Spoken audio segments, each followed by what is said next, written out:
आप मेरे opening statement से एग्री करती हैं कि लोग आपके टैलेंट और आपकी खूबसूरती दोनों से मुतासिर हैं? I'd be very narcissistic if I believe to that, but चलें. Are you a narcissist or not? I might be if I adhere to that. Do you adhere to No. this? I don't, but I think I should now. Sometimes. You know why I brought this up? Because मैं आपकी आखिरी जो episode I परदेश की उसका feedback देख रहा था. So I went into the comment section. Not that I am not making this up. मैंने खुद नहीं बनाया. तो मैंने देखा कि नीचे लोगों ने ये कमेंट किया हुआ था कि ब्यूटी विद ब्रेन्स, और लोगों ने ये बोला कि she is so pretty and also she is very talented. तो बहुत कम होता है एक्ट्रेस के लिए कि उनको ये दोनों कॉम्प्लीमेंट्स एक साथ मिलें. नहीं, I've always been the person जिसको यही था that I don't want looks to overshadow what I like bringing on screen. क्योंकि मुझे बहुत पहले एक एक्टर ने कहा था, इमरान भाई ने, इमरान अशरफ ने, like it will be very difficult for you to prove yourself as an actor because of how you look. And I was like, नहीं यार, that's not how I want. इसीलिए मेरा हमेशा ड्रामा में फोकस होता है कि मैं ना अच्छी लगूं और मैं बस किरदार को पुल कर सकूं. तो आई थिंक बट चलें.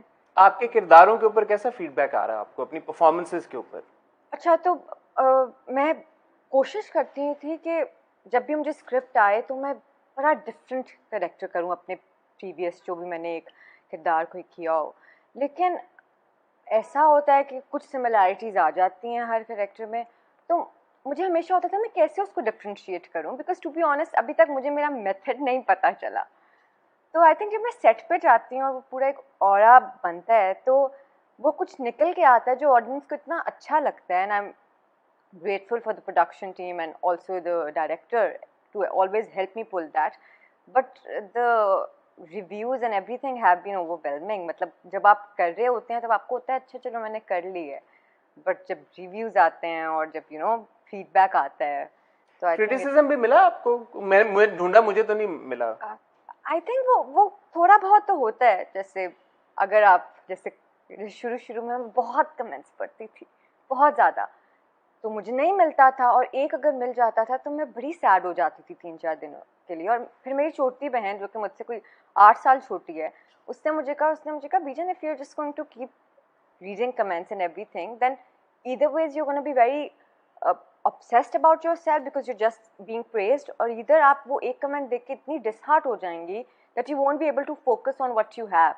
So I think कभी कभी छोटों से you take away a lot of things, so I've taken that away from her and I don't now read comments or listen to a lot of praise. ये आपने interesting बात की, because I think ये एक similarity शायद मेरे और आप में, कि 100 अच्छे कमेंट्स जो हैं वो नजरअंदाज हो जाते हैं जब एक ऐसा कोई नास्टी कमेंट हो, वो ज्यादा दिल पे लग जाता है. एंड यू लाइक इसने ये क्यों बोला जब 9900 people are saying the other thing. So you just focus on the negativity. So I think हमें ये नहीं करना चाहिए, बट वो हम इतने ट्रेंड हैं, मे बी मैं ऐसे फंक्शन करती हूँ कि मुझे नेगेटिव कमेंट ज़्यादा अफेक्ट करते हैं. आई थिंक हमें उन 100 लोगों के लिए काम करना चाहिए.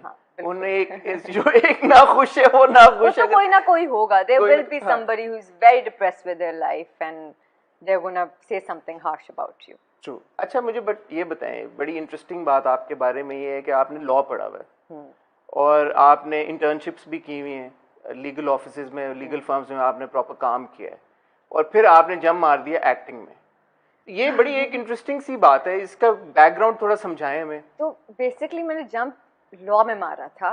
एक्टिंग से लॉ में मारा? एक्टिंग में नहीं, because I always wanted to be an actor. Like there was no doubt about it. या कोई प्लान बी कुछ नहीं था मेरे लिए. Acting was the only plan A. लेकिन मेरे अम्मा अब्बा जो कि कहते हैं कि डिग्री के बगैर आप कहीं नहीं, कुछ नहीं कर सकती अपनी मर्जी का, तो आप डिग्री करें, उसके बाद आपने जो करना है ज़िंदगी में आप करें. You want to be a painter, you want to be anything you want, but you need to have a degree. तो जब मैंने ए लेवल्स में लॉ रखा तो मुझे लॉ बहुत पसंद आ गया, और मेरी खाला भी एक लॉयर है, तो मैं हमेशा से उनको देखती थी और मैं बड़ी इम्प्रेस होती थी उनसे. तो फिर मैंने कहा चलो लॉ ही कर लेते हैं. वो रहता बात है, जब मैंने पढ़ना शुरू किया मुझे इतना मज़ा आना शुरू हुआ और मेरे ग्रेड्स इतने अच्छे आ गए कि मेरे अम्मा अब्बा को तो लगा कि बस अब इसने कहाँ और कुछ करना है. मतलब इतने अच्छी, like I got a 2-1 in my law degree.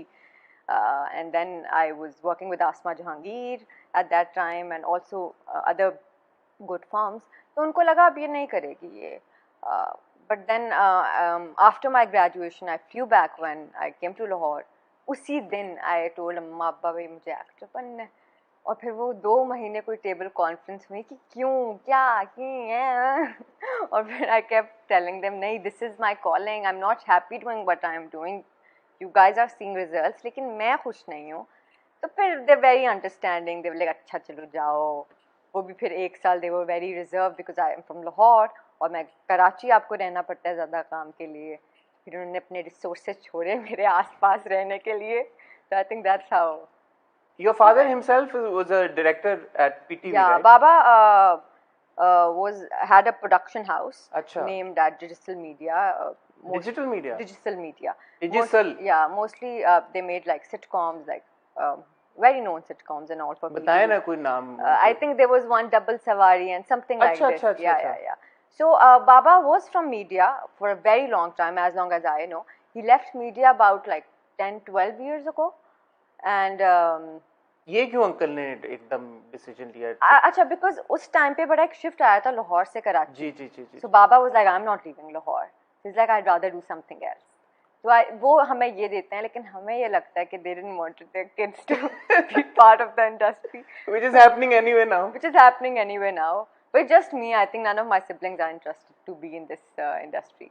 तो बस ये हुआ था. और जब बचपन में भी बाबा ये कोई एड्स आते थे या कुछ आते थे तो मेरी बहन या भाई उसमें चले जाते थे, बट मैंने कभी इंटरेस्ट शो नहीं किया, मैंने वोकलाइज नहीं किया कभी इंटरेस्ट. अच्छा, तो ये इनर सेल्फ को पता था? ये इनर सेल्फ था, ये एक कमरे में होता था. ये जब because I was very Bollywood बचपन से, तो ये जब मैं मूवीज देखने जाती थी तो आज तक मैंने सिनेमा में कोई ऐसी मूवी नहीं देखी जिसमें मैंने लड़की के अपने आप को इमेजिन नहीं किया. सो मैंने कभी लड़की पे फोकस ही नहीं किया, मुझे हमेशा लगता था वो मैं हूँ. तो आई थिंक वहाँ से वो इतना डराइव हो गया कि फिर एकदम से जब मैंने वोकलाइज किया तो उन्होंने कहा ये कहाँ से आ रहा है, मतलब कि अभी CSS, they wanted me to do CSS, और दे वर लाइक नहीं यू विल डू इट और अमेजिंग. एंड माय खाला भी फिर आई, नहीं CSS ये वो. एंड देन जब मैंने नहीं किया तो खैर now they are very happy with all the feedback that I'm getting.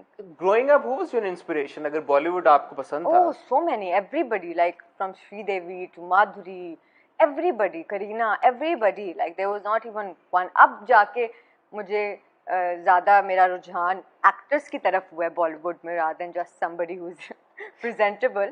But तब ये भी बड़े fantastic actors हैं, श्रीदेवी, माधुरी. Great, but now I like seeing Nawazuddin Siddiqui more. I like seeing new girls. Like yesterday I saw Thappar for the first time, and like I like seeing cinema now.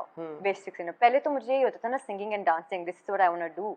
बचपन से मुझे ये था बस यही होता है singing and dancing. So this is what I wanted to do. But now I think I like seeing acting more in a Bollywood movie. मैंने जो थोड़ी बहुत आपके ऊपर रिसर्च की, उससे मुझे ये पता चला कि आपके लिए to break out into the industry was not that difficult. इतना चैलेंजिंग नहीं था जितना हम स्टोरी सुनते हैं कि बहुत स्ट्रगल करनी पड़ी. हाँ, इसकी क्या वजह थी? Because I will be lying if I से सो. Initially when I flew to Karachi to give auditions, because my father was very persistent over the fact that auditions देकर जाना है जहाँ भी जाना है. तो my Baba's very dear friend Kashif uncle, Kashif Mahmood. अपने बाबा का नाम बताते हैं आज आप क्यों नहीं बताती हैं? He is gonna kill me. क्यों? वो मेरी अम्मा अब्बा नहीं चाहते कि मैं उनके नाम. नहीं, वो अब पता करा लेंगे फिर अब. नहीं बस ठीक है. नहीं, बाबा का नाम नहीं बताएंगे आप? नो, मेरा नाम क्या है पूरा? सलीम, दुरे फिशा सलीम. तो बाबा का क्या होगा? सलीम समथिंग, कुछ भी हो सकता है. सलीम समथिंग. चलें ढूंढते हैं फिर. तो Kashif Mahmood, as we all know, amazing actor. तो काशिफ अंकल went like कि मैं I will make her, break it. I will send her to all the auditions. So he sent me to give auditions to all the major production houses. So I flew to Karachi especially for a week, gave all my auditions, and came back to Lahore. And then I started getting offers and everything. So initially, as we all know, Dilruba was my debut. But usse pehle I was supposed to do something else, which I'm not gonna name now. Why are you not taking names? Yeah, because I feel like it will just take away from the person who did it. Okay. Off camera, you'll tell me? Yeah. Okay. Promise. As soon as this. Okay, done. So I was supposed to do a big role in. For Hum TV only? No, it was for another channel. For AR में? Yeah. Okay. So I was supposed to do that, and all of a sudden I got a call. Oh, is this the one you already told me? Abhi? No. Achha, okay, so that was something else. Yeah, and I was like, okay, and I got very excited and everything. And a week after I got to know, they called me. They were like, no, they want somebody else. They want somebody known for it, and like, since it's your debut and everything. And I was disheartened and all. And then Dilruba came all of a sudden. And obviously, when you hear a story, it's very different to what it's shot. So Dilruba came and I instantly said yes, because मुझे था अगर मैं और delay करूँ ना तो क्या पता मेरे अम्मा पापा मुझे सीरियस किताबें ला दें और कि चलो ये करो.